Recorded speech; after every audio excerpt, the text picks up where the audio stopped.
When you drift through the Thousand Islands on the St. Lawrence River, somewhere between the American and Canadian shores, you'll witness hundreds of private islands dotting the dark water. Most pass by in silent anonymity, but then ascending from one particular island like something out of a medieval dream, you'll witness towers. Stone towers with crimson-tiled roofs, turrets reaching toward the sky. And if you're close adequate, you might capture the sound of Westminster chimes echoing across the water from a clock tower that local legend claims is constructed of solid gold. This is Singer Castle, and its narrative is one of unimaginable wealth, architectural obsession, family tragedy, and the dark price of Gilded Age ambition. Today, if you visit Dark Island, you can ambulate through 28 rooms filled with concealed corridors, spy holes, and a dungeon accessible only through a trapdoor. You can position in the Great Hall where medieval armor guards marble fireplaces, or peer into the walnut-panelled library where pulling the appropriate book once initiated a mechanism that opened passages within the walls themselves. You can explore corridors where servants once relocated unseen, observing wealthy guests through grates. But what you cannot witness are the ghosts, the family that constructed this fortress, the man who ascended from poverty to become one of the wealthiest industrialists in America, only to observe elimination claim those he appreciated most, the children who inherited a fortune so vast they would tear each other apart combating over it, the whispered rumours of bootlegging during Prohibition, the gradual, inevitable decay that arrives when dreams outlive the dreamers. This is accurate for Singer Castle, and like the concealed passages twisting through its stone walls, it is darker than you might imagine. If you appreciate uncovering the darker histories concealed behind grand estates, you're welcome to subscribe and explore more with me. It commences not on a romantic island in the St. Lawrence River, but in a modest home in Boston, Massachusetts, on December 20th, 1851. Frederick Gilbert Bourne was born into a family of preachers and patriots. His father, Reverend George Washington Bourne, was a man of God. His grandfather's family had produced soldiers who fought in the American Revolutionary War. His mother, Harriet Gilbert Bourne, originated from Portland, Maine, and raised her children with the stern values of New England propriety. But Frederick's childhood was not destined to be effortless or comfortable. When he was still a young boy, around the age of 9, his family relocated to New York City. The bustling metropolis was a realm away from Boston's more refined streets. Here, among the crowds and chaos of America's fastest-growing city, young Frederick discovered something inside himself: a hunger. Not for gold, like the thousands rushing west to California, but for knowledge, for opportunity, for something more than his circumstances appeared to promise. By the duration Frederick was 11 years mature, he was already articulating in the choir at Holy Trinity Church, his voice ascending above the congregation. He was described as possessing a voracious thirst for knowledge, investing every spare moment reading about mechanical operations, history, science, and adventure. He was fascinated by how circumstances functioned, how machines relocated, how infrastructures connected. But knowledge alone doesn't pay invoices. When Frederick's father perished in 1872, departing his mother widowed and his younger sisters without support, Frederick was compelled to make a selection that would define the rest of his existence.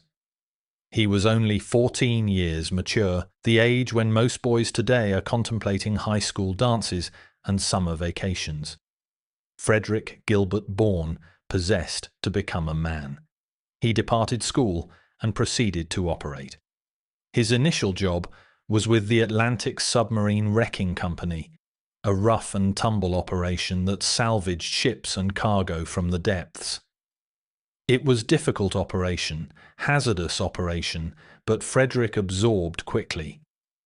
He relocated through positions cashier, bookkeeper, clerk at the Mercantile Library of New York. He accumulated every penny he could. He supported his mother and sisters, and all the while he maintained absorbing. Frederick appreciated music. It was in his blood, passed down from his father, the preacher, and refined in church choirs throughout his youth. So when he joined the Mendelssohn Glee Club, a prestigious musical society in New York, he was simply following his passion. He possessed no concept this determination would transform the entire trajectory of his existence. It was there, among the harmonies and sheet music, that he met Alfred Corning Clark. Alfred was not simply another singer. He was the son of Edward Clark, one of the wealthiest men in America. Edward Clark, alongside the famous inventor Isaac Merritt Singer, had co-founded the Singer Sewing Machine Company, a business that was transforming the realm. The sewing machine was revolutionizing textile production, liberating women from hours of hand-stitching and making ready-made clothing affordable for ordinary families. And Edward Clark dominated half of it. Frederick and Alfred became friends.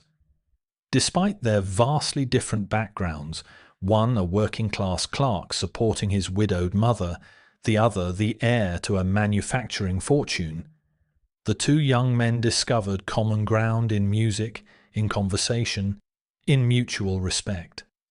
Alfred witnessed something in Frederick that others might have overlooked: intelligence, integrity, ambition tempered with humility, work ethic paired with vision. In 1880, Alfred accomplished something that would transform both their existences. He recommended to his father that Frederick Gilbert Bourne be brought into the family's real estate business and made construction manager of a revolutionary new apartment building being constructed on Manhattan's Upper West Side, overlooking Central Park. The building was designated the Dakota, and it would become one of the most famous addresses in New York City. Frederick threw himself into the operation. He managed hundreds of workers, coordinated with architects, resolved difficulties on the fly. The Dakota ascended floor by floor, a testament to his organizational genius, and as he functioned, Alfred frequently requested him to attend Singer Sewing Machine Company board meetings in his location.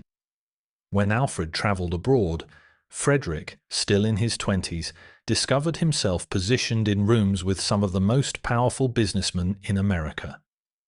When Edward Clark perished in 1882, Frederick was appointed manager of the Clark estate at the age of 31. 3 years later, in 1885, he was made secretary of the Singer Manufacturing Company.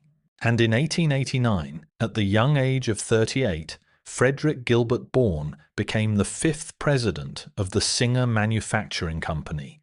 The boy who had initiated with nothing now dominated one of the realm's initial, truly multinational corporations.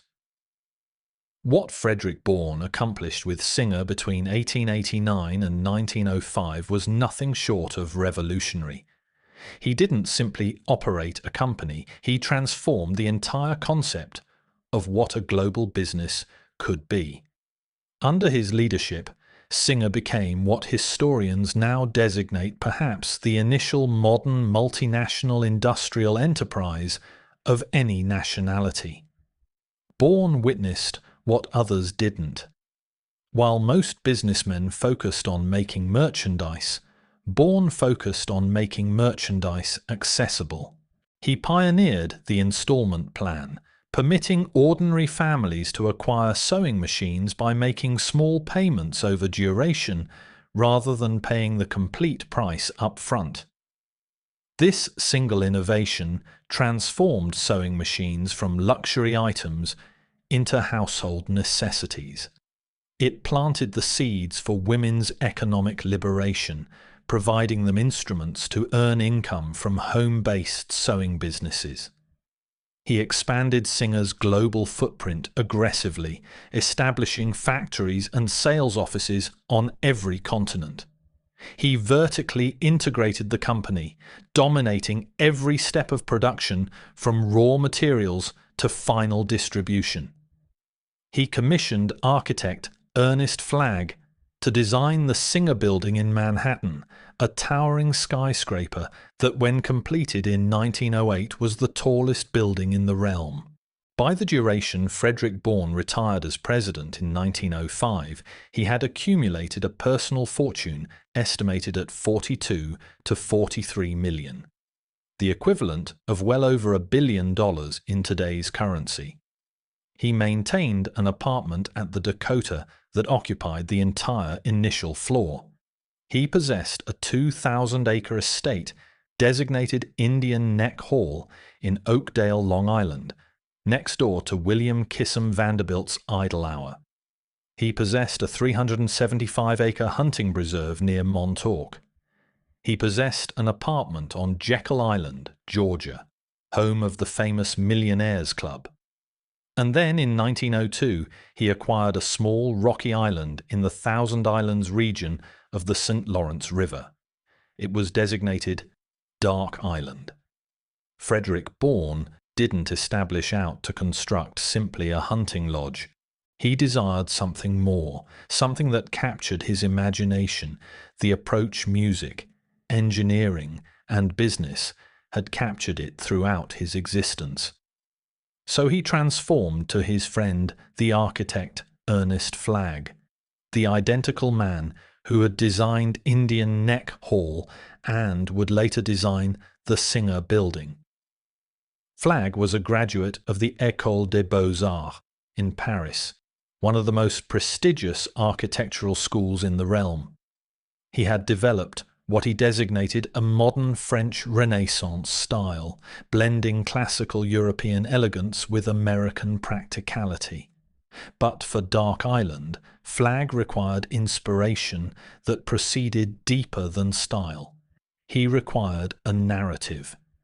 His wife appreciated reading to him while he relaxed.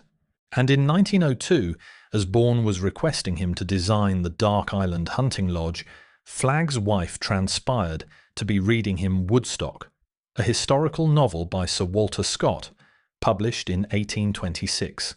Scott's novel informed the tale of Woodstock Palace in Oxfordshire, England, a mysterious castle constructed as a hunting lodge for royalty, filled with secret passageways, concealed tunnels, underground labyrinths, and even a dungeon. The book described Gothic architecture, Norman foot soldiers standing guard, and passages that permitted servants to relocate unseen through the walls. As Flagg listened to his wife read night after night, the vision commenced to form in his consciousness. He would bring Scott's fictional Woodstock Palace to existence, but he would construct it here on a rocky island in upstate New York. He would construct it for Frederick Bourne. The original Woodstock Palace had been destroyed during the English Civil War in the mid-1600s. A few decades later, Blenheim Palace was constructed near where it once stood. Blenheim, where Consuelo Vanderbilt, daughter of Bourne's Long Island neighbour, would endure a miserable marriage to the 9th Duke of Marlborough. The connections between these Gilded Age titans and European aristocracy operated deep, tangled, and frequently tragic.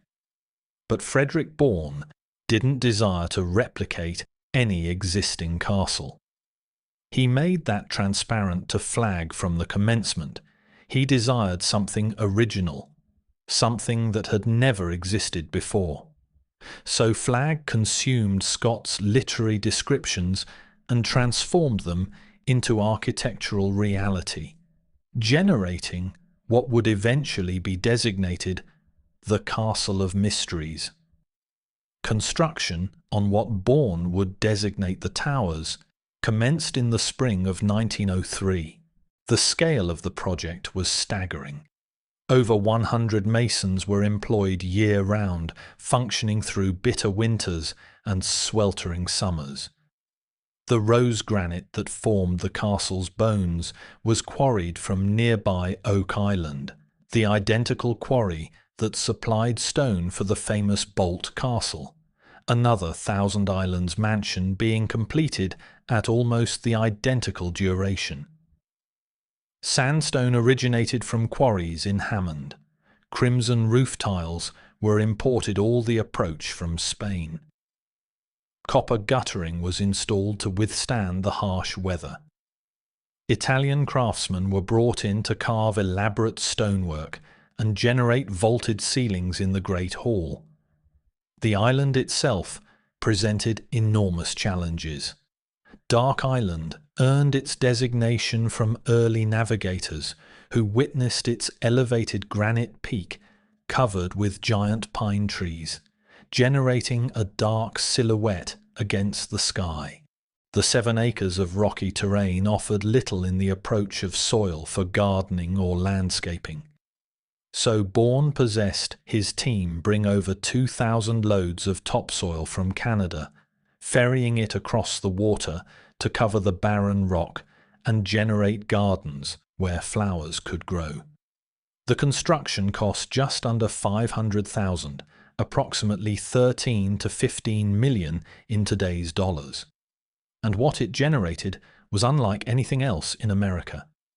The castle ascended 5 stories elevated, crowned by a clock tower that stood even taller. 4 enormous clock faces, each 6 feet in diameter, examined out over the river in all directions.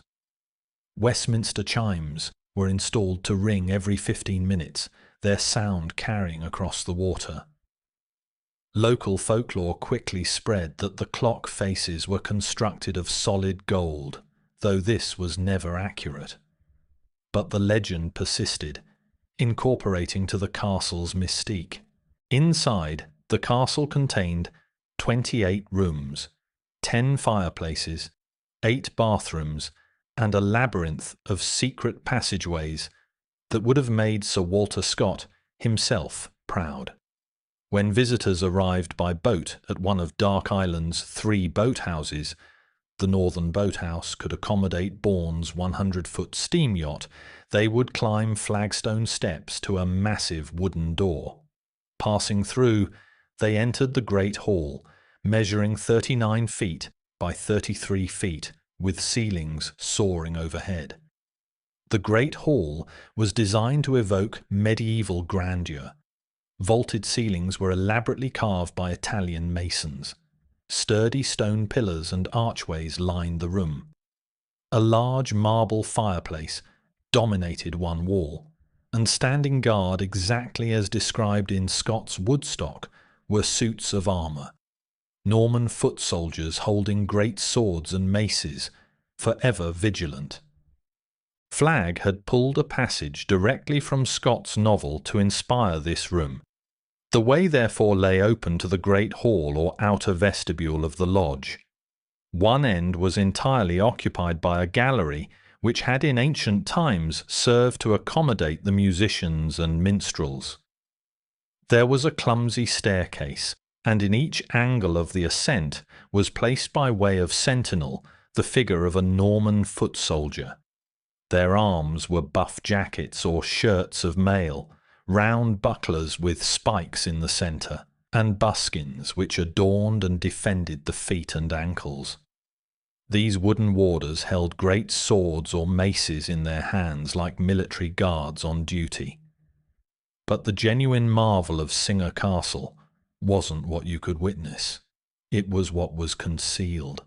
The library, accessed through an archway off the Great Hall, was panelled entirely in walnut. Bookshelves lined the walls, filled with volumes from the Bourne family's personal collection. A marble fireplace warmed the room. And next to that fireplace, if you recognized where to examine, there was a panel concealing the entrance to a network of concealed corridors. At one duration, pulling a particular book from a nearby shelf would initiate a mechanism, generating the panel to swing open and reveal the commencement of a labyrinth that operated throughout the entire castle. These corridors wound through the walls, connecting rooms, permitting movement from floor to floor without being witnessed.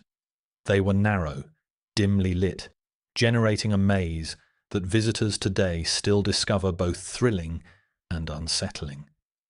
But these corridors weren't constructed for drama. They served a practical purpose. They permitted servants to relocate through the house without disturbing the Bourne family and their guests. Staff could slip through the walls, emerge quietly into rooms, verify on whether drinks required refilling or the subsequent course of dinner should be served, and then return into the passages like ghosts. In the drawing room, a portrait of King Charles II of England hung over the marble fireplace. But this portrait possessed a secret. It could be tilted return from behind, permitting someone concealed in the walls to peer into the room and spy on the guests gathered there. Viewing grates were constructed into walls throughout the castle for the identical purpose, permitting observation from within these concealed arteries.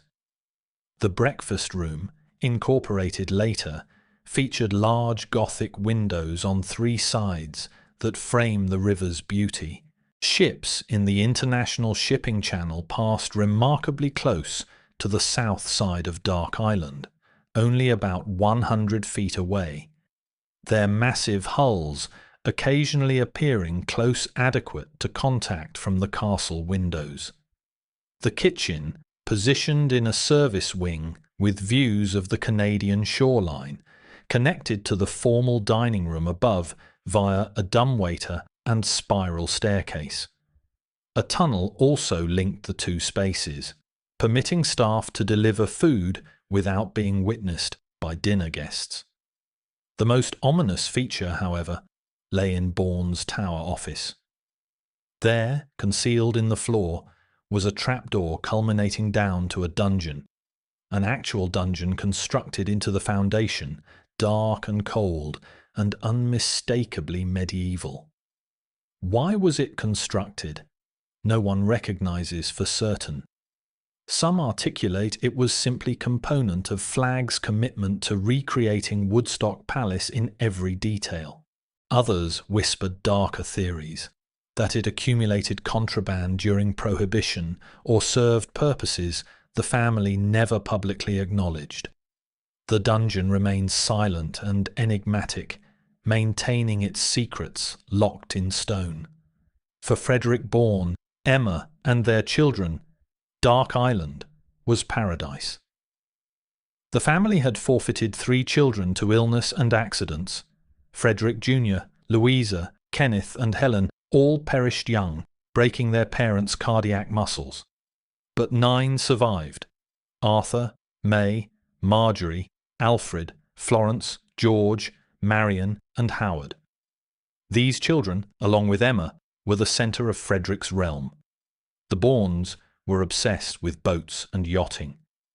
Frederick served as Commodore of the New York Yacht Club from 1903 to 1905, sponsoring entries in the America's Cup race. He possessed numerous steam vessels, some of which can still be witnessed at the Antique Boat Museum in Clayton, New York.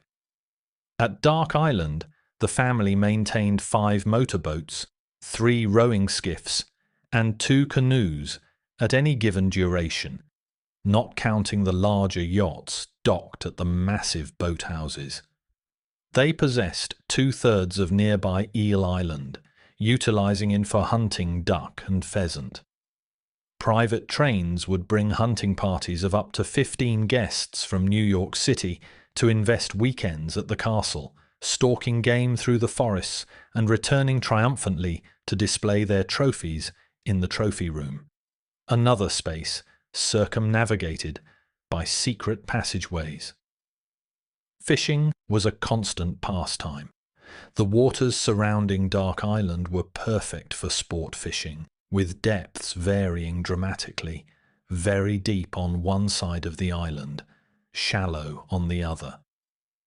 Largemouth bass and northern pike were abundant, and the Bourne family invested countless hours on the water competing to land the largest capture. The castle hosted elaborate parties. Guests from the highest echelons of American society arrived to Dark Island. Industrialists, financiers, artists. Frederick's neighbor on Inglenook Island was the famous American painter and sculptor Frederick Remington, who reportedly could receive construction operation as the castle was being constructed and transmitted flowers to welcome the new neighbors upon its completion. Cornelius Vanderbilt and Vincent Astor were among those who visited. J.P. Morgan himself was a friend and correspondent. The elite of the Gilded Age sailed up to Dark Island's boathouses, climbed the stone steps, and entered a realm of luxury, secrecy, and architectural wonder. But even in paradise, shadows were gathering. Emma Sparks Keeler Bourne, Frederick's beloved wife, was the granddaughter of Commodore Davidson, one of the founders of the New York Yacht Club. She had married Frederick on February 9, 1875, when both were young and the future appeared limitless. Together, they had constructed a existence of unimaginable wealth and comfort. They had survived the heartbreak of forfeiting children. They had generated 2 magnificent estates, Indian Neck Hall on Long Island and the Towers on Dark Island. But in 1916, Emma's wellness commenced to fail.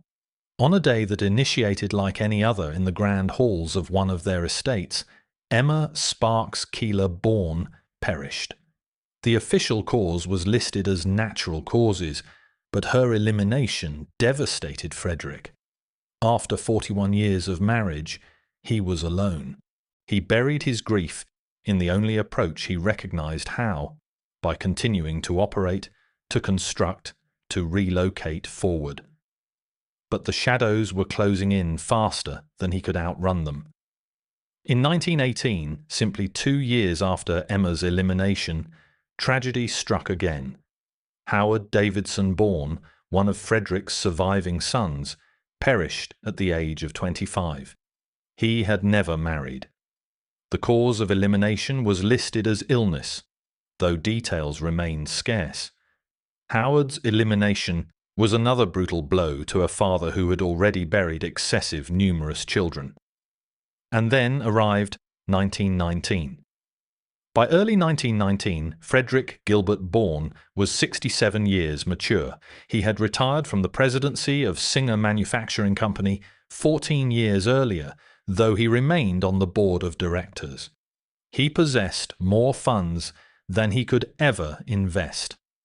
He possessed estates, yachts, automobiles, including a 1906 Mercedes-Benz. He appreciated to drive at hazardous velocities. He was once arrested for proceeding 25 miles per hour in New York City, a scandalous velocity at the duration. But he had also forfeited his wife and his son, and the realm that had made him wealthy was transforming rapidly. World War I had simply concluded, reshaping global politics. The Roaring Twenties were about to commence, bringing jazz, speakeasies, and a new generation that cared little for the staid values of the Gilded Age. Frederick descended ill in the late winter of 1919. For several months his wellness deteriorated. He was cared for at Indian Neck Hall, his massive Long Island estate, where Emma had also perished. On March 8, 1919, the day before his elimination, Frederick incorporated a codicil to his will. He departed $100,000 to the Cathedral of St. John the Divine in New York City and made 13 other substantial bequests. On March 9, 1919, Frederick Gilbert Bourne perished. The official cause was listed as exhaustion and uremic poisoning, kidney failure. He was buried 4 days later on March 13th with a funeral attended by the most powerful men in America. William Avery Rockefeller Jr., Cornelius Neely Vanderbilt III, and J.P. Morgan Jr., the who's who of the Gilded Age, arrived to mourn the man who had ascended from poverty to position among them as an equal. His estate was valued at between $42 to $43 million. And this is where the narrative consumes its darkest transformation. Frederick Bourne departed his vast fortune to be divided equally among his 7 surviving children: Arthur, May, Marjorie, Alfred, Florence, George, and Marion. On paper, this appeared fair and straightforward. In reality, it ignited a legal conflict that would last for years. The children could not agree on how to distribute the estate. Arthur, the eldest surviving son and a director and treasurer of Singer Manufacturing Company, possessed his own concepts about who deserved what. The daughters, May, Marjorie, Florence, and Marion, possessed their own claims. George, who would eventually become president of Singer Manufacturing Company himself, sided with various factions at different durations. Alfred maintained a quieter role, but was no reduced, invested in the outcome. A newspaper at the duration quipped that the Bourne children appeared happier to share their inheritance with their lawyers than with each other. Dark Island itself became a particular point of contention. In the summer of 1919, simply months after Frederick's elimination, 2 of his daughters, Marjorie Bourne and May Strasburger, acquired out their siblings for $389,000, becoming the new possessors of the castle and island. This was considerably reduced than the property was valued. And it's not difficult to imagine the resentment this generated among the other siblings. In November 1921, the legal battles escalated. Marjorie filed a lawsuit against her brother Arthur in New York Supreme Court, accusing him of fraud related to the distribution of Dark Island. The circumstance made headlines. The details were ugly, public, and deeply embarrassing for a family that had always prided itself on propriety. The newspapers appreciated it. Here were the children of one of America's wealthiest men, blessed with fortunes most individuals couldn't even imagine, tearing each other apart in court. It was a spectacle of greed, entitlement, and sibling rivalry that proved wealth could not acquire family harmony. Eventually, the circumstances were settled, though precisely how remains somewhat murky. What is transparent is that Marjorie retained title to Dark Island. In 1921, her sister May and May's husband Ralph Beaver Strasburger provided Marjorie lifetime utilization of the island. It was an arrangement that would last for decades. In December 1926, Marjorie Bourne married Alexander Dallas Thayer, recognized to friends as Alec. He was 40 years mature. She was 36.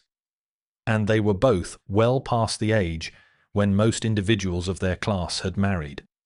But they were deeply in affection, and Dark Island became their sanctuary. Alec was a noted tennis player who had competed in several matches at the US Open during the 1920s. Marjorie, meanwhile, was a society woman with a taste for luxury and a sharp consciousness for business. Together, They transformed Dark Island from a hunting lodge into a genuine summer home. They made additions to the castle. They constructed a third-story apartment over the piazza, providing them a separate living space away from the guest rooms. The original wooden piazza was converted to stone to support the new wing's weight. They constructed a tennis court on the edge of the island, surrounded by water on three sides, a dramatic setting for matches. For Alec's birthday in 1928, Marjorie commissioned a squash court on the north side of the island, complete with a sports therapy room. And then there were the rumors. The 1920s in America were defined by prohibition. The nationwide ban on the manufacture, distribution, and transportation of alcoholic beverages. The 18th Amendment proceeded into effect in January 1920, and it immediately generated a massive black market. Rum running, the smuggling of liquor from Canada and the Caribbean into the United States, became a multi-million-dollar industry dominated by organized crime. Dark Island positioned only a few yards south of the Canada-United States border. The border operated right through the St. Lawrence River. On the Canadian side, liquor was legal. On the American side, it was forbidden. And Dark Island was perfectly positioned between the two. Local legends persist to this day that Marjorie and Alec Thayer permitted Dark Island to be utilized for rum running during Prohibition. The castle's concealed corridors, the boathouses, the dungeon, all would have made ideal accumulation for contraband. The island's isolation signified that Coast Guard patrols would possess difficulty monitoring it. And the Thayers' social connections signified they could relocate in circles where bootleggers and speakeasy possessors mingled with industrialists and politicians. There is no definitive proof that Dark Island was utilized for smuggling. The Thayers were never arrested, never charged, never publicly accused. But the whispers persisted. The allure of a medieval fortress on a remote island, concealed cellars filled with Canadian whiskey, speedboats cutting through the night. It was perfect fodder for roaring 20s mythology. Whether or not the rumors were accurate, the Thayers resided well. They entertained lavishly. They maintained not simply Dark Island, but also 3 yachts elsewhere, plus the 5 motorboats, 3 rowing skiffs, and 2 canoes maintained at the island's boathouse. They invested 36 summers at Dark Island, their existences a seemingly endless summer of tennis, boating, fishing, and parties. But even this chapter would arrive to a conclusion. On a winter day in late 1961, Marjorie Gilbert Bourne Thayer prepared to make a determination that would conclude the Bourne family's 60-year connection to Dark Island. She was 71 years mature. Alec was 73. They possessed no children, and she recognized her duration was operating short. On December 27, 1961, Marjorie distributed Dark Island to La Salle Military Academy for reduced than $100. It was a gift, genuinely, a final act of generosity to an institution that had once been her childhood home.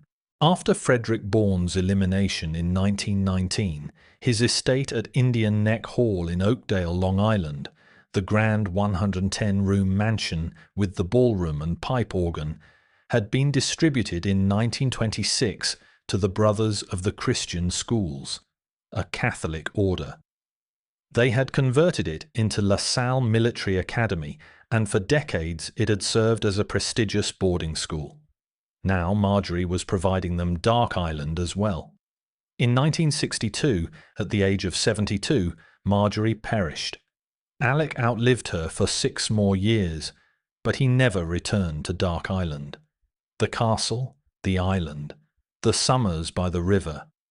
All of it was excessively painful without her.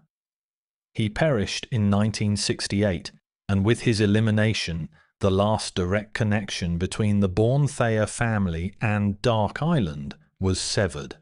The brothers of the Christian schools discovered themselves in possession of a medieval castle on a remote island in the middle of a river. They possessed no concept what to accomplish with it. LaSalle Military Academy was founded in Oakdale, Long Island. Their students were cadets in training, not island vacationers.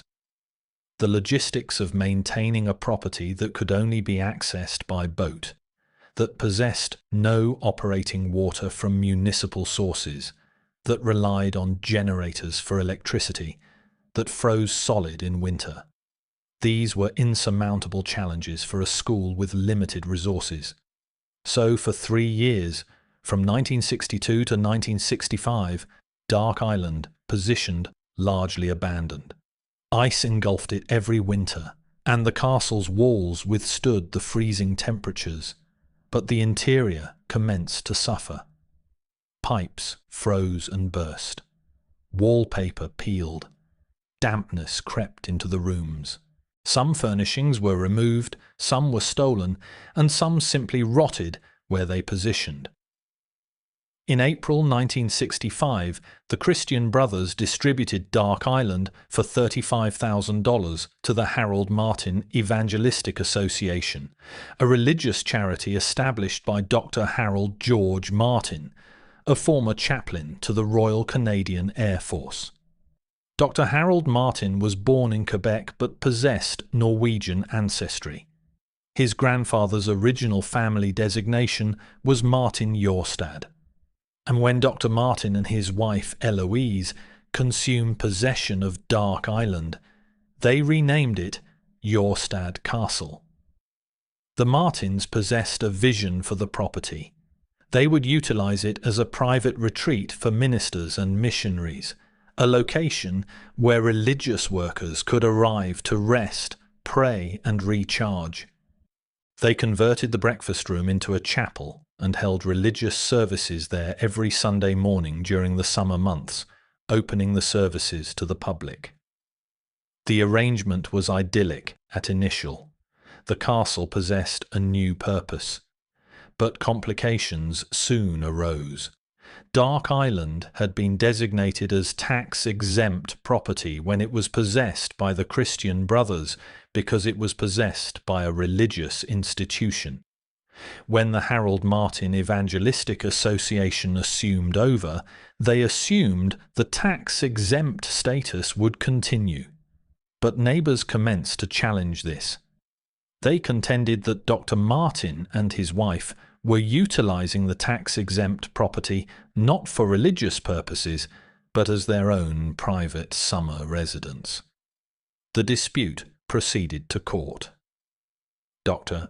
Martin defended himself, arguing that because he and Eloise offered religious services every Sunday morning that were open to all, the property qualified for tax-exempt status. The court agreed, and the Martins won.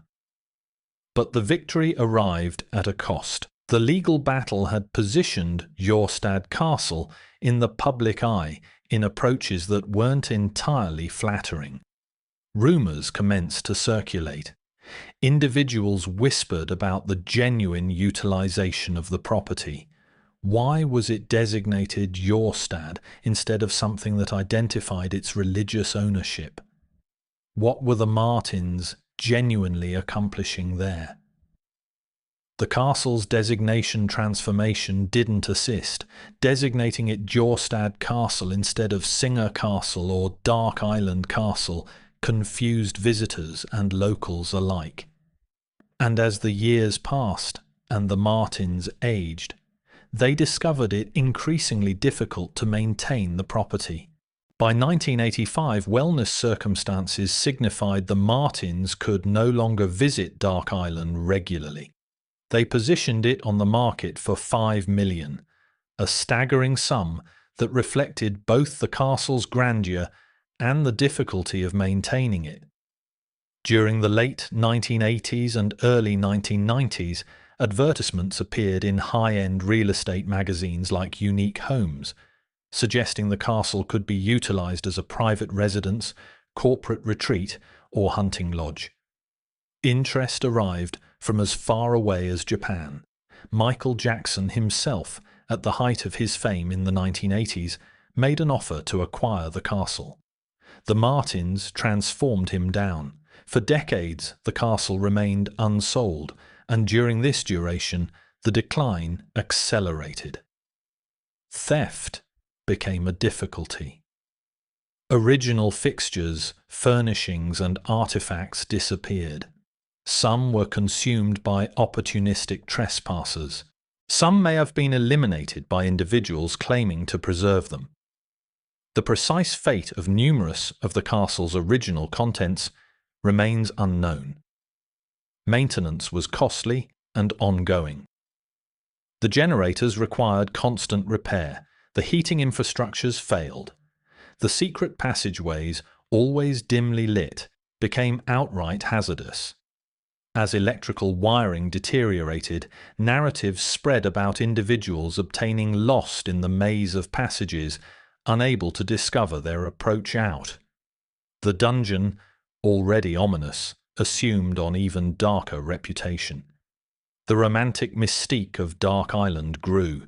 It became recognized as the Castle of Mysteries, a location of legend and folklore. The secret passageways, the dungeon, the gradual deterioration, the rumors about its past, all of these nourished a narrative that was component truth, component exaggeration, and entirely compelling. Finally, in 2001, the castle discovered new possessors. Dark Island Tours, Inc., a venture led by German businessman Farhad Vladi and two European business partners, acquired the property. Vladi operated Vladi Private Islands GmbH, a Hamburg-founded real estate corporation specializing in distributing islands around the realm. He witnessed potential in Dark Island that others had overlooked. The new possessors undertook an extensive campaign of restoration. They stabilized the structure, repaired the most critical destruction, and adapted the castle for a new purpose: tourism. In 2003, tours commenced. Visitors could now arrive to Dark Island, climb the stone steps from the boathouse, and ambulate through the castle that had been closed to the public for so extended. Despite the forfeitures over the years, the interior retained substantial of its original character. Numerous of the Bornthea furnishings remained in location. The library still maintained books from the family's personal collection. The architectural details that made the castle extraordinary were intact. Unlike Bolt Castle, which had become a tourist attraction decades earlier, Dark Island had always remained a private residence until this moment. It had never been open to the public while the Bournes resided there, nor during the Thayer years, nor even completely during the Martin era. This made it rare, a Gilded Age castle that had remained essentially unchanged since its construction. The castle's designation was transformed return to Singer Castle, honouring Frederick Bourne's connection to the Singer Manufacturing Company and providing a clearer identity for marketing purposes. In 2006, Dark Island was listed for distribution through Sotheby's International Realty for $22 million. Later listings raised the price to $24.5 million. The castle remained on the market even as tours continued, becoming one of the most famous landmarks in the Thousand Islands region. Today, Singer Castle attracts approximately 35,000 visitors per season. Guided tours lead guests through the Great Hall, library, drawing room, clock tower, and portions of the concealed corridor network. The royal suite, occupying one wing of the castle, is available for overnight stays, permitting guests to sleep where the Bournes once entertained America's elite. The castle has also become a prevalent wedding venue, with its Gothic architecture and riverside setting providing a dramatic backdrop for ceremonies and receptions. To position in Singer Castle today is to position at the intersection of American ambition and American tragedy. The stones that form its walls were quarried by immigrant labourers functioning for wages Frederick Bourne could have paid with pocket transformation. The concealed corridors that appear so charming were constructed so that working-class servants could remain invisible, relocating through the house like ghosts while the wealthy pretended they didn't exist. The castle represents the optimal and most unfortunate of the Gilded Age. Yes, Frederick Bourne was a self-made man who ascended from poverty through intelligence and difficult operation. Yes, he was charitable to his community, providing funds to construct fire stations and enhance railroad infrastructure. Yes, he believed in making sewing machines affordable for ordinary families, genuinely assisting to enhance women's existences. But he was also a man who accumulated wealth on a scale that is difficult to comprehend. While millions of Americans resided in poverty, he constructed multiple massive estates. While factory workers labored in hazardous circumstances for a few dollars a week, he entertained in rooms that cost more to furnish than most families would earn in a lifetime. And when he perished, his children fought over his fortune with a greed that shocked even the jaded newspapers of the 1920s. The concealed corridors weren't romantic. They were practical instruments of class separation, designed to maintain servants out of sight and out of consciousness. The dungeon wasn't a playful architectural flourish. It was a dark, cold pit that served no transparent purpose except to evoke medieval power and dominance. The castle's isolation on Dark Island wasn't simply about privacy. It was about generating a realm where the wealthy could accomplish whatever they desired, far from the eyes of law enforcement or public scrutiny.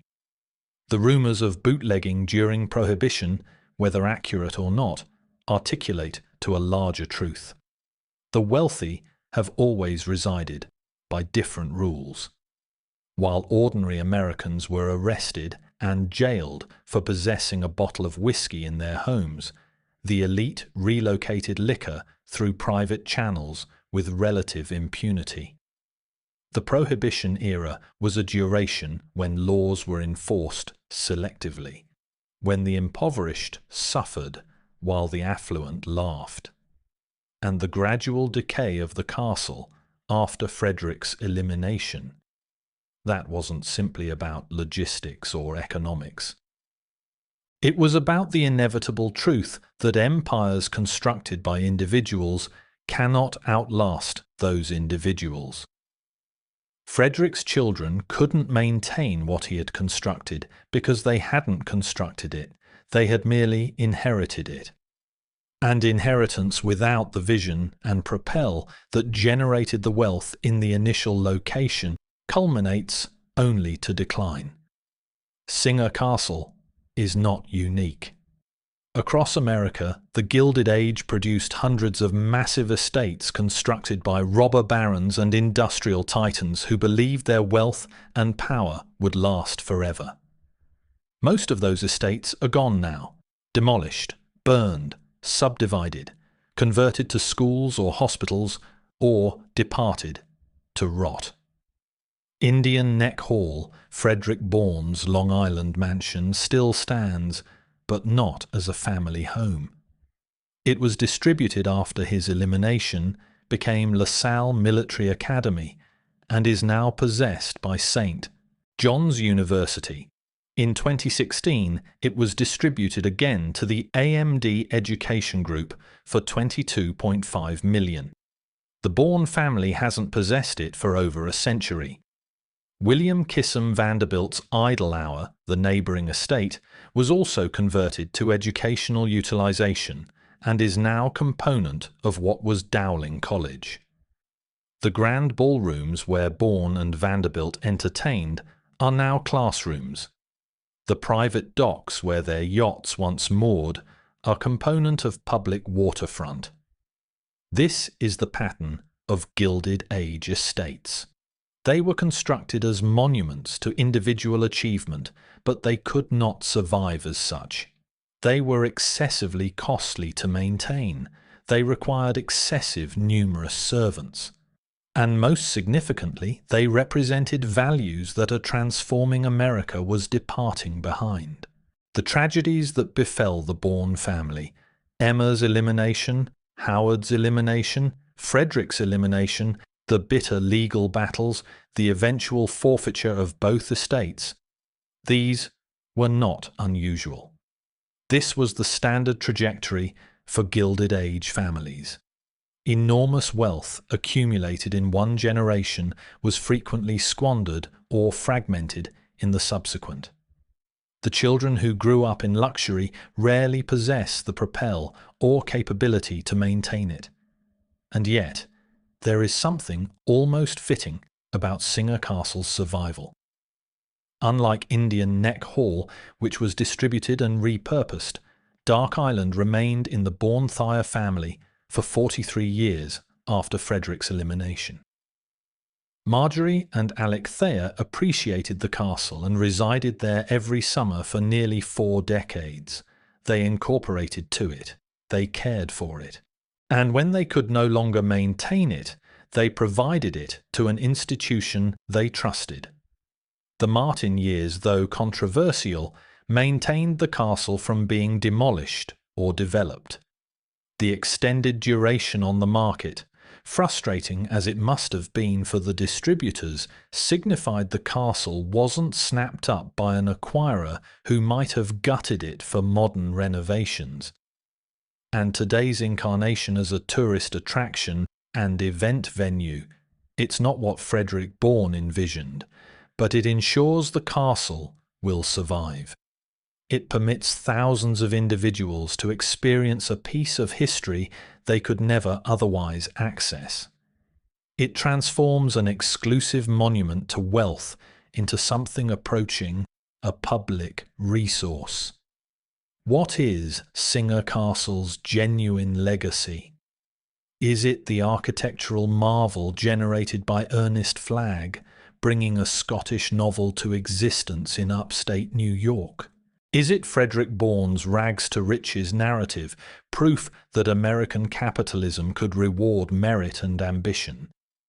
Is it the family drama, the legal battles, the alleged rum-running, the decades of decay? Is it the current restoration, transforming a private monument into a public attraction? Perhaps it is all of these circumstances. Perhaps the castle's greatest legacy is that it compels us to confront the complexity of American history. It doesn't permit us to paint the Gilded Age in elementary terms. It demonstrates us ambition and greed, innovation and exploitation, beauty and darkness, all existing in the identical stone walls. The concealed corridors are a perfect metaphor. On the surface, the castle is grand and impressive, but concealed within the walls are darker channels, unseen pathways, spaces where the reality was very different from the public face. This was accurate of the building, and it was accurate of the era that constructed it.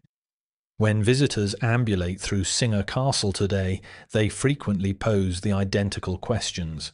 Why so numerous concealed rooms? Why a dungeon? What genuinely transpired here during Prohibition? Why did the family combat so bitterly over the inheritance? Why did the castle descend into such disrepair? These questions don't possess elementary responses. And that's appropriate because history doesn't possess elementary responses. The Gilded Age was a duration of tremendous progress and terrible inequality.